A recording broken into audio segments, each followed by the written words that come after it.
What is going on, guys? Dylan Murray here, and welcome to race 9 of 36. Race 10 of 36, where we'll be at the Talladega Superspeedway for the running of the Geico 500. So we come into this race first in points. So we take a look at the playoff standings. Me and Kevin Harvick will be currently have the most playoff points, 17 and 14 with 2 wins. Kurt Busch has a couple ones with 10.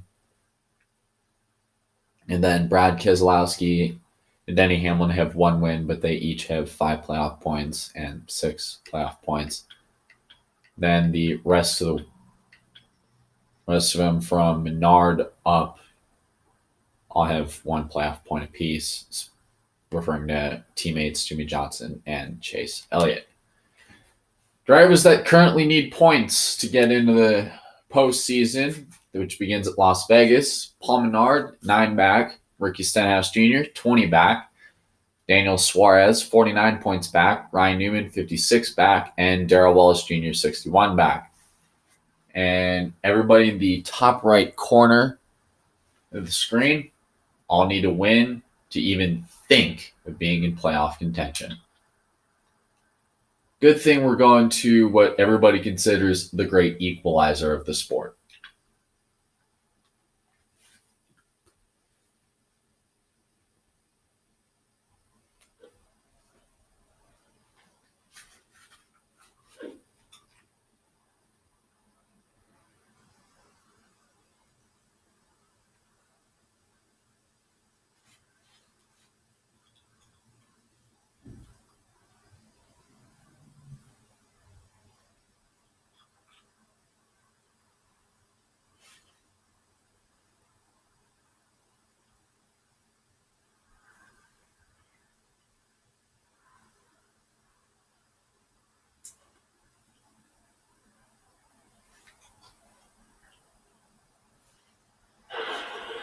The epitome of bigger is better, Talladega Superspeedway was opened up in 1969 and was designed to be a much bigger version of Daytona. 2.66 miles, the longest track on the NASCAR Monster Energy circuit. This is one of 2 tracks that use the restrictor plate setup, so you get cars running in big groups of 30 where 1 slip could end everyone's day.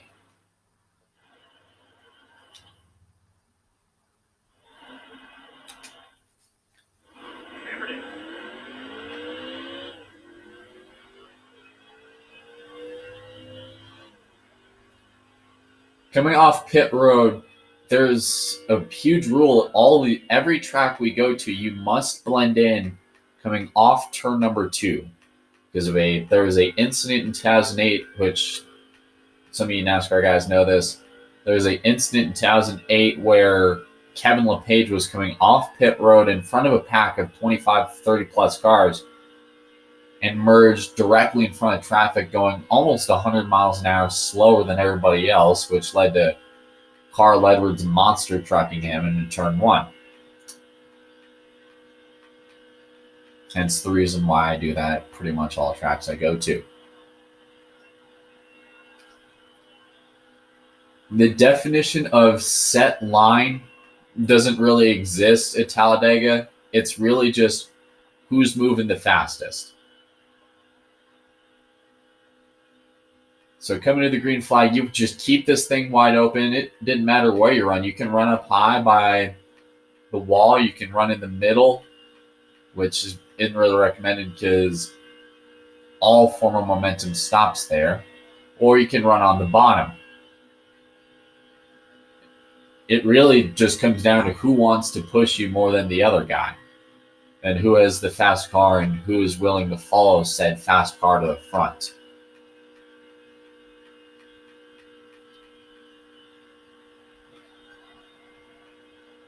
One lap currently on the board here at Talladega as we can make our way through the tri-oval. Keeping that thing wide open.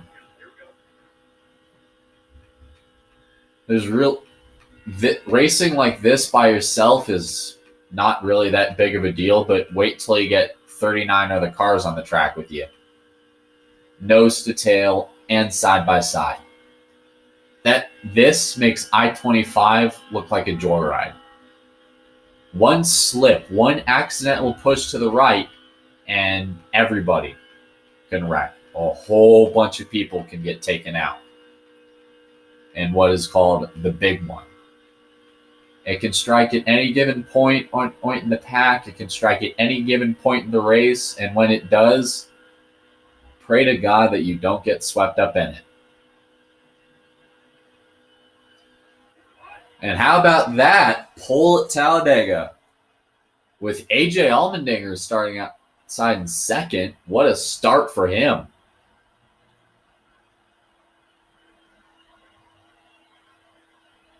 And Bubba Wallace starting sixth? That's a start and a half. What a start for some underfunded Childress guys. As we look at the Geico 500 race preview today, we will start the race on the pole. And AJ Allmendinger will start to our outside. Here we go, coming to the green. Here, getting into the restart zone. We're underway at Talladega.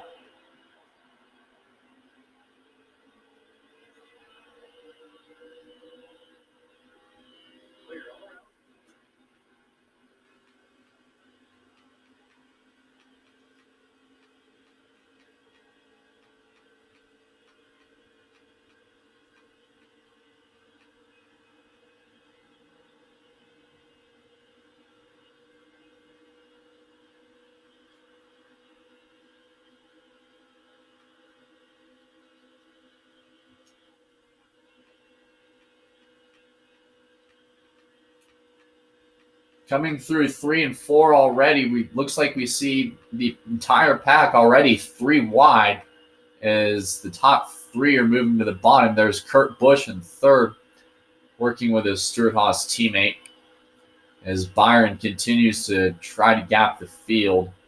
You can't get out too far here at Talladega, otherwise the pack will easily run you over and you might find yourself going backwards.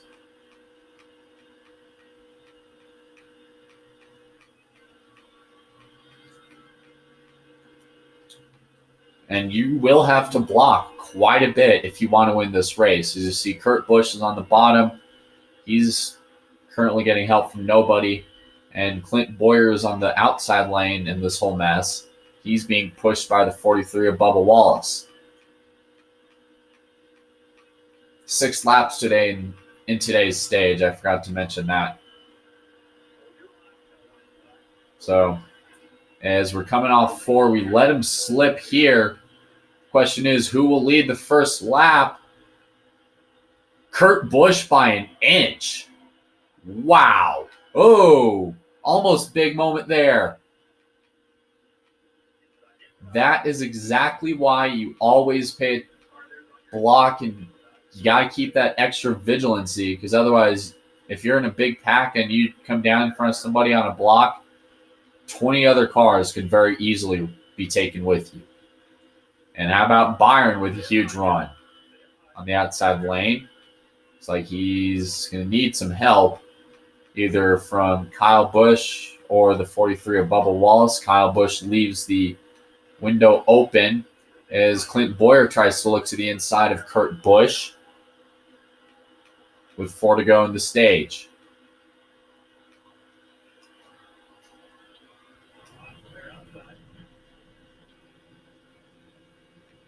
You're on board the 24.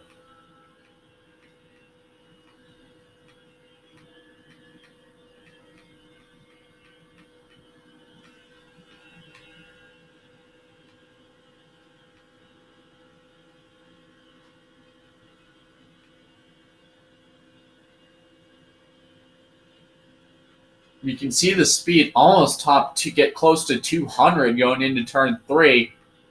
That's how fast sometimes certain guys might go, especially when there was the couple years of the 2-car draft. You get guys that can pair up. didn't really matter who people paired up with the first time around, as long as they were able to work with each other, I guess.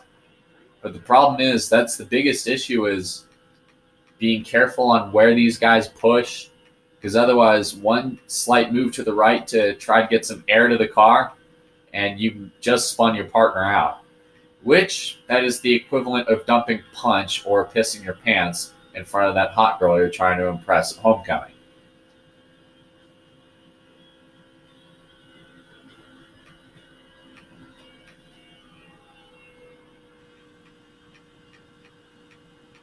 So far, me and Clint Boyer have basically checked into another zip code here in this first stage, as I've kind of been pushing him pretty much the entire time.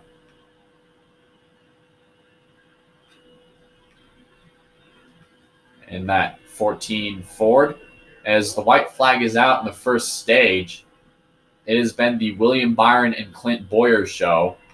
As Byron tries to go to the outside, maybe he can try to get the stage. He's got no help.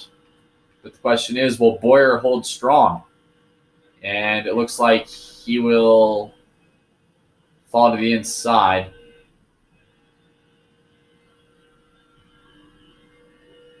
Here as they go into turn 3. Remember last time in the first restrictor plate race back in the 500, we won that one in a battle with the 4 of Kevin Harvick.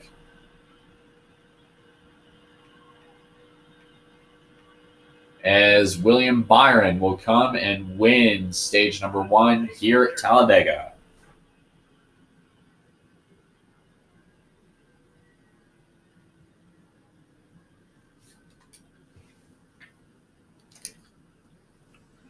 As we have ended stage 1 with Clint Boyer, Darrell Wallace, Ricky Stenhouse Jr., Kurt Busch, Joey Logano, Kyle Busch, Brad Keselowski, Martin Truex Jr., and Kevin Harvick in the top 10.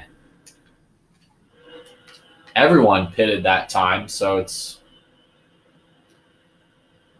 here in this first stage as we get ready for the start of stage 2 here at Talladega.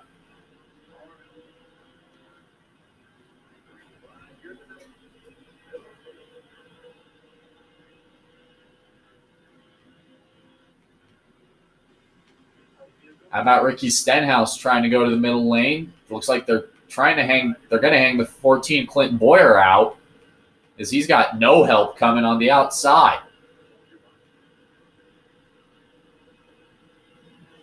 Then again, all the momentum I had going into the middle is pretty much evaporated, as look at Kyle Busch move his way into the 3rd position.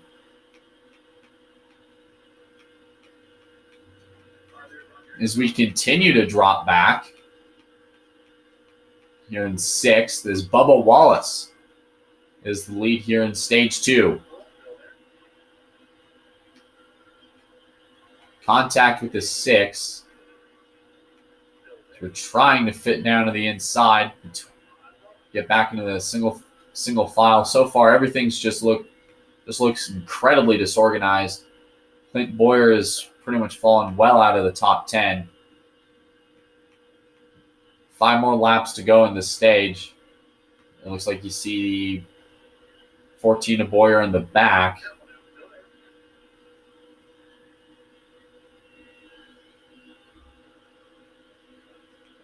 Towards the back next to the 2 of Keselowski. As Byron getting a push right to the back of his teammate, Jimmy Johnson. See if he can try to take him to the front here in stage 2. In fact, Jimmy Johnson got a playoff point here. He's sitting in 15th in the playoff standings as of right now. As we head back into turn 1, is a 5-car breakaway at the front, led by Bubba Wallace, Kurt Busch, Martin Truex Jr., Trevor Bayne, and Jimmy Johnson in the top 5. Johnson trying to make a move maybe around the 78 of Truex. Sorry, it was Kurt Busch.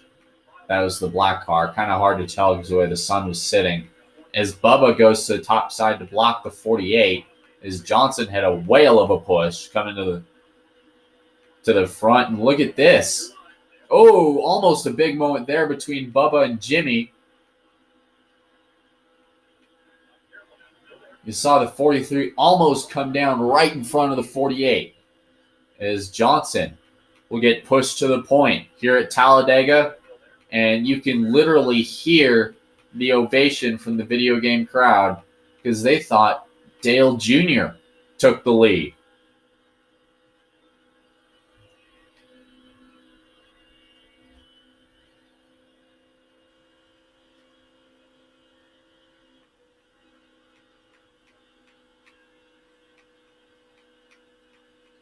As Johnson and Byron take the lead, and they're pretty much checked out here at Talladega. In fact, if you literally want proof of why the two-car tandem without locking bumpers works, look at how much of a gap we have towards the rest of the field. Look at this. So we've reached the 2 laps to go mark in stage 2. So Jimmy Johnson, if he could hold on, will receive playoff points.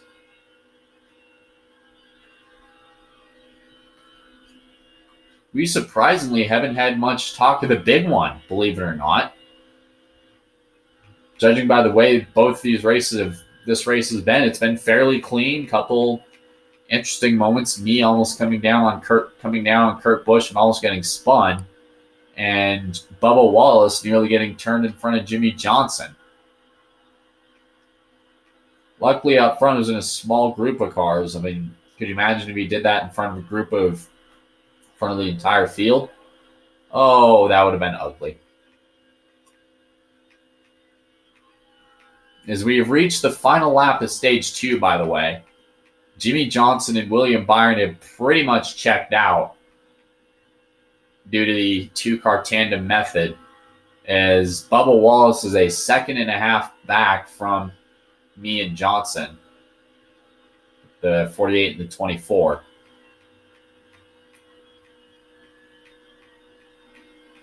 As we make our way out of 3 and 4, we get close to the end of stage 2.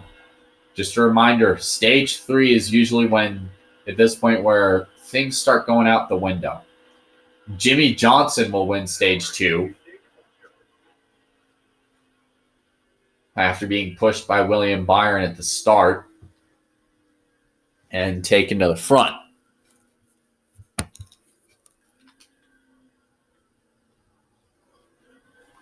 So the top 10 presented by Napa. Jimmy Johnson won stage 2, followed by William Byron in second, Darrell Wallace Jr. in third, Kurt Busch fourth, Ricky Stenhouse fifth, Joey Logano sixth, Denny Hamlin seventh, Trevor Main eighth, Martin Truex ninth, and Brad Keselowski rounding out the top 10.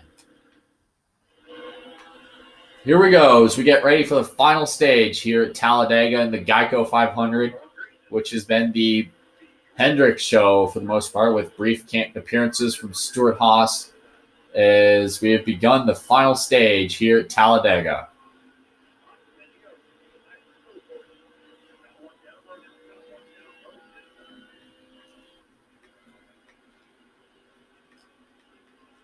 Right down in front of Denny Hamlin goes William Byron as Jimmy Johnson gets pushed out front.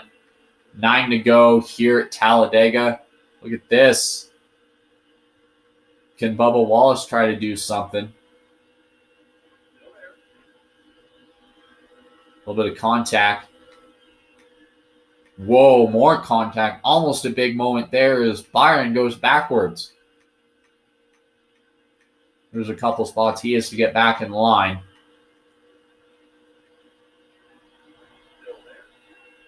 As the top 5 as it sits is Johnson, Bubba, Stenhouse, Byron, and Hamlin. And so far, it's such a disoriented mess at the front. Look at this. Almost a big moment from Byron. Another big moment, at least, as Johnson comes up in front of the 17. Now he's got 3 lanes to block. Who does he go with? Does he go with his teammate? Does he go with the 43? Looks like he's going to go with his teammate. with 8 to go.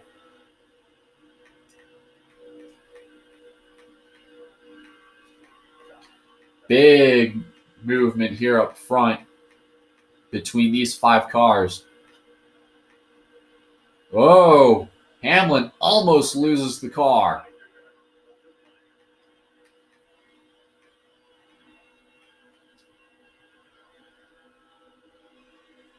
Eight to go.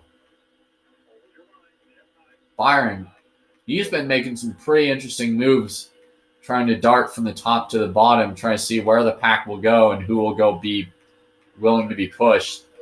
Because, yikes. Some of the moves, like that last one he just made on the 43, were interesting. As Byron continues to push the 43, tries to fit under the 11 of Denny Hamlin, fit right in front of him. 8 to go here at Talladega.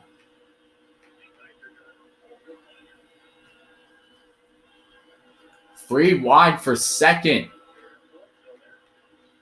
Can Byron try to fit go to the outside? Johnson to the top. 3 lanes to block. Here comes the 17 of Stenhouse. Sudden restrictor plate king. Could he get to the lead here at Talladega? His first career win in 2017 was at this very track. Johnson comes back. And Stenhouse spins. There it is. Caution.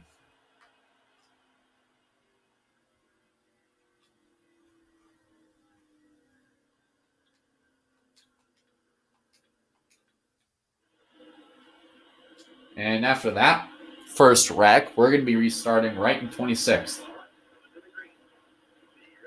Ready to go green this time. Green flag back into the air. There's the outside pole sitter, AJ Allmendinger. So he got shuffled out there in the mess. There's the 9 of Chase Elliott. And the 32 of Benedetto losing some time. 21 cars.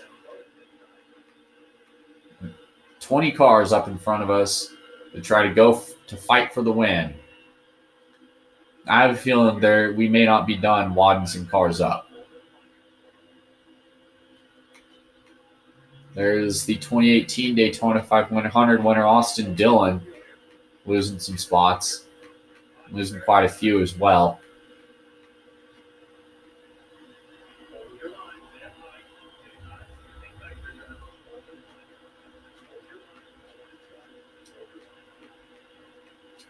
Three to go at the line.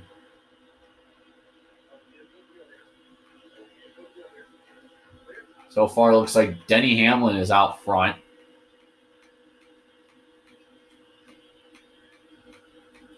At this point, it's just push who you can.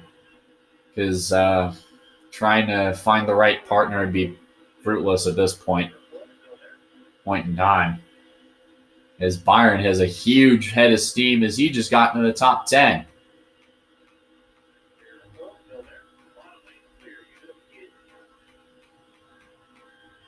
Newman moves to the top side. Look at this. We're trying to make some form of magic happen. There's Stenhouse. He was wrecked earlier.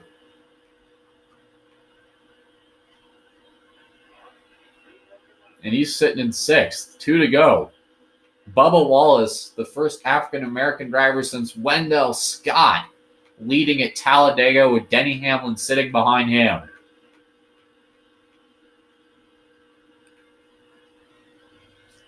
At this point, you just make your moves, pick them off when you can. There's a 17 of Stenhouse, banged up, losing time from traffic. Here we go into 3. So far, William Byron made a huge charge from 21st to 4th in a span of 5 laps. That's Dale Earnhardt stuff right here. And how about Trevor Bayne? His first win, and so far his only win in his career, has come at a restrictor plate track back in 2011. The white flag waves one more time around here at Talladega. The last time that historic 43 went to victory lane, we have to go back to 2014 in a rain-shortened race at Daytona with Eric Almirola driving. Can Bubba Wallace hold off Denny Hamlin? And until Byron makes it 3 wide for the race lead. This could be for the win if we make it around clean. Hamlin to the point.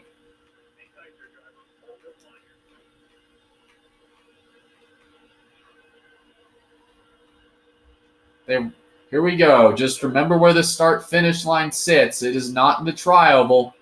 Hamlin, top, bottom. And they're wrecking. Bain spins. Hamlin wins. Trevor Bain slides to the inside, comes up into the pack. Just as the checkered flag falls.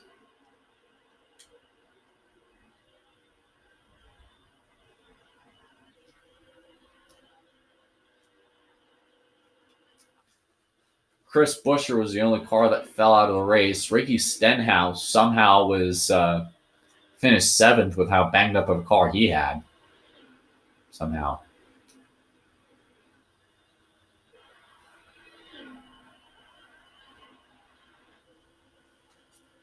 Denny Hamlin gets his 2nd win of the year at Talladega. First time he won since 2014 at the track. And see our point standings. He joins Kurt Busch, Kevin Harvick, and William Byron with the most wins. There you see the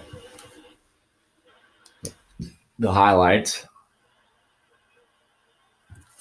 William Byron earned the fastest lap of the race. Jimmy Johnson led the most laps. Trevor Bain finished 4th, even though he crashed coming across the line. And AJ Allmendinger finished 23rd after starting 2nd.